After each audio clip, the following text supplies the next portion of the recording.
Good morning, good afternoon, and good evening. This coffee is for you. Thank you for tuning in today. It is September 23rd, 2021. It's now 97 degrees in Phoenix. May the Lord bless this day, and may He bless His word. Let's go to Him in prayer. Father God, thank you for being able to present your word today. Move me out of the way, Lord. Have the hearer speak and hear, Lord, directly what you're speaking to them, and have them also speak, Lord, and testify of your good works. Father, may everything that be done be given glory to you, especially in these last turbulent and troubled days. May we look to you, the hope, the joy of our salvation. In Jesus' holy name, these things are written for our example. Let the people that hear them, Lord, all of us, hear and learn. Okay, when we last left off, Joe had this big banquet dinner for his brothers, you might remember, and he sent them off, and then he purposely put a little silver chalice, his divination cup, into Benjamin's sack, and maybe to keep Benjamin back, maybe to test the boys to see what they do with their youngest brother now. But Judah comes forth and pleads with Joseph and says, please don't keep Benjamin. Although it would have been nice, it would have been selfish. He could have cut up on some time and missed time that he didn't have with him as a youth, and deservedly so in a human sense. He heard the words. The words were, my father would die, without Benjamin. He's connected to him. So Joseph couldn't hold it back any longer. Now that they were completely repentant and willing to sacrifice and respecting each other, Joseph revealed to them who he really was. And he did tell the Egyptians he sent them away, and he asked them to leave uh, as he was making himself known, and he wept so loudly that the Egyptians heard it. And the household of Pharaoh also heard it, because they're close by. And he told them, I am Joseph. Is my father still alive? His brothers, expecting the worst, were so dismayed at his presence. They were in terror. And we'll go into that in a bit, in deeper, in later commentary. And so when the report had come to the Pharaoh's house that Joseph's brothers had come here, Pharaoh and his servants were pleased. This is kind of unusual, Egyptians and Hebrews, because they didn't get along. Were kind of an abomination. But since Joseph had saved Egypt and was about to save Israel, um, he said, tell your brothers, load up the animals, back to make the backpack trek abundant, that they have all the provisions they need. Don't charge them anything, and give no thought to your whatever you leave behind, because you will have the best of the land here in Goshen in Egypt. It is all yours. And so the sons of Israel did according to the instructions of Pharaoh, and he gave them provisions. Now, before they had left, Joseph had given a set of garments to Benjamin, 5 garments, kind of like the coat of many colors, and 300 pieces of silver. Think about that. That's like 15 times the amount he was bought from in slavery. And then they sent to his dad 10 donkeys filled with good things, and 10 female donkeys loaded with grains. And, they were really, really set to the hilt here. And he told them, do not quarrel along the way, as they probably would have. And he knew them very well, even from not being with them for so long. And so Jacob would hear that his son was still alive. This is a blessing more than Jacob could even imagine or think of. God is more than gracious.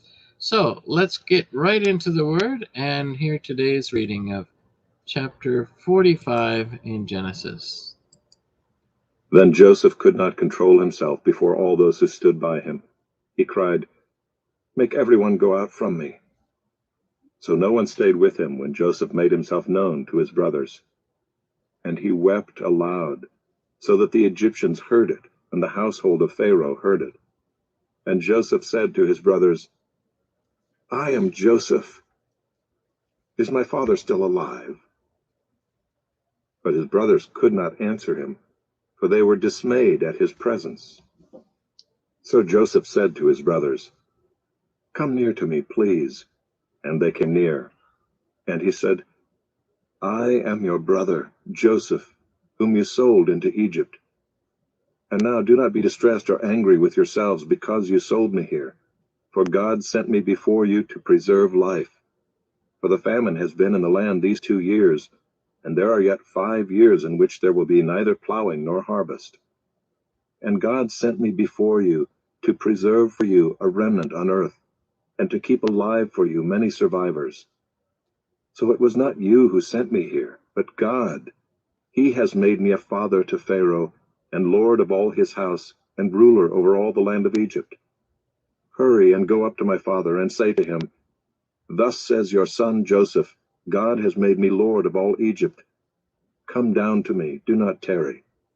You shall dwell in the land of Goshen, and you shall be near me, you and your children, and your children's children, and your flocks, your herds, and all that you have.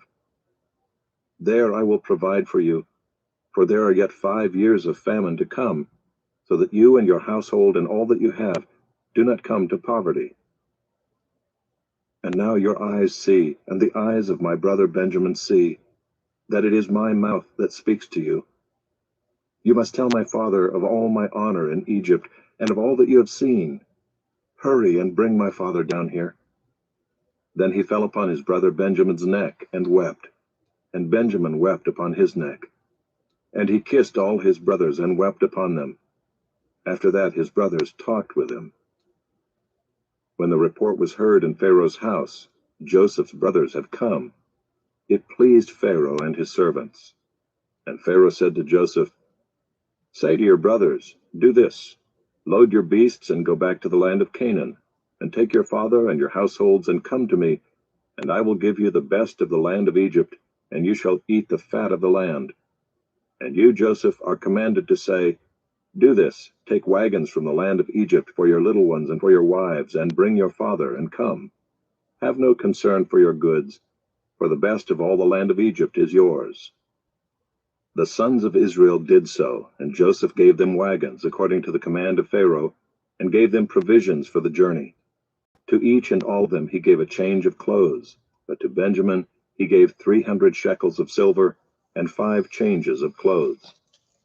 To his father he sent as follows: 10 donkeys loaded with the good things of Egypt, and 10 female donkeys loaded with grain, bread, and provision for his father on the journey.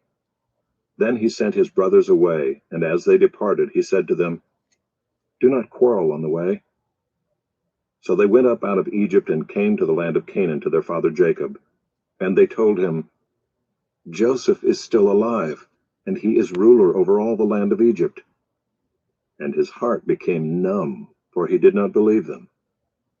But when they told him all the words of Joseph which he had said to them, and when he saw the wagons that Joseph had sent to carry him, the spirit of their father Jacob revived.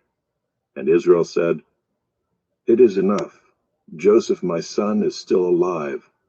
I will go and see him before I die." You know, that is the word of the Lord in Genesis 45. Blessed be the word of the Lord. And, you know, isn't it amazing that God is more than enough, more than good, above and beyond what we ask or think?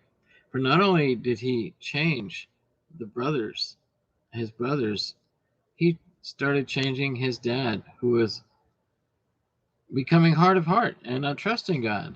And it is an amazing transition, all that God does. So let's review.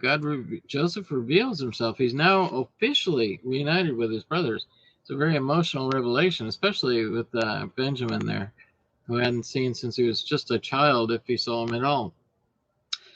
The ancient Hebrew word for dismayed was bahal, and that actually means amazed or even frightened, terrified. For 1 minute he's the prime minister of Egypt, and the next minute, this is the brother we sold. This is the brother we hated, and this is the brother who told us the dreams that we'd bow down to him, and our father and our mother would bow down to him. Oh my goodness, this is him? They couldn't believe it. And he said, "Come near to me." Genesis 45:4, and it implies that his brothers cringed back in terror. For Jewish legends, which are only legends, say the brothers were so shocked that their souls left their bodies. That's how fearful they were. It was only by a miracle of God that God put their souls back in and they lived a little bit longer. Their dismay was a preview, though, a prophecy of what will happen when the Jewish people again see Jesus and see him for who he is. For I will pour out on the house of David, on the inhabitants of Jerusalem, the spirit of grace and supplication. Then they who look upon me, whom they pierced, and yes, they will mourn for him as one who mourns his only son, and grieve for him as one grieves for our firstborn. Zechariah 12:10. So Joe's testimony: do not be grieved or angry at yourselves. You did mean it for evil and harm, but you know God, on all our behalf, including him, worked it out for good. Romans 8:28 before in the Old Testament, right there. God sent me before you to preserve life. Joseph did not diminish what his brothers did, who sold him into Egypt, but yet he saw the purpose of God was greater than the evil that his brothers had done to him. And if this family did not go into Egypt, then they would assimilate among the pagan tribes of Canaan and cease to be a distinctive people. God had put them in a place where they could grow and yet remain distinctive, especially since intermarriage was definitely forbidden among the Egyptians as well. And, they were in such a mess, and Judah comes out of this as well as he's changed, and Jacob's changed, and the brothers are changed. This is a wonderful story of redemption, because if they didn't leave Canaan and they were doomed to die there, then the Messiah wouldn't have been able to come through the line of David. 9-15, Joseph tells his brothers to go home and bring their father quickly for protection from the famine, because there's 5 more years of famine coming. Joseph wanted his brothers to bring their father, and Jacob eventually did hear this. It was one of the greatest days of his life. He had the joy of learning that his favorite son, the son who gave many colors, whom would save not only his brothers, but was given up for dead, as it was in Jewish tradition. When they weren't around, they were given up as dead, and like the prodigal son, and now they're alive again. Let's celebrate. Verse 16-24, Pharaoh and Joseph send the brothers home with many gifts. So the Pharaoh's house heard about this. According to the command of Pharaoh, he gave them many provisions for the journey. The sons of Israel received transportation, provision, garments, and riches, because who their favored brother was. They didn't realize how much he had changed the world. Pharaoh had blessed the sons of Jacob for Joseph's sake. To return to Canaan with the carts from Egypt with a cultural equivalent it was like landing a jumbo jet among a tribe of isolated savages, sort of like Papua New Guinea. It would be the stuff that legends are made of, said James Montgomery Boyce, the one who preceded the late, great Donald Gray Barnhouse. Great quote there. See that you do not become troubled along the way. And the idea behind these words, become troubled, is literally to become angry or quarrel. Joseph knew as soon as these men would leave his presence, they'd be tempted to act in selfish and unspiritual ways. They had to anticipate and guard against this. Joseph warned them about it.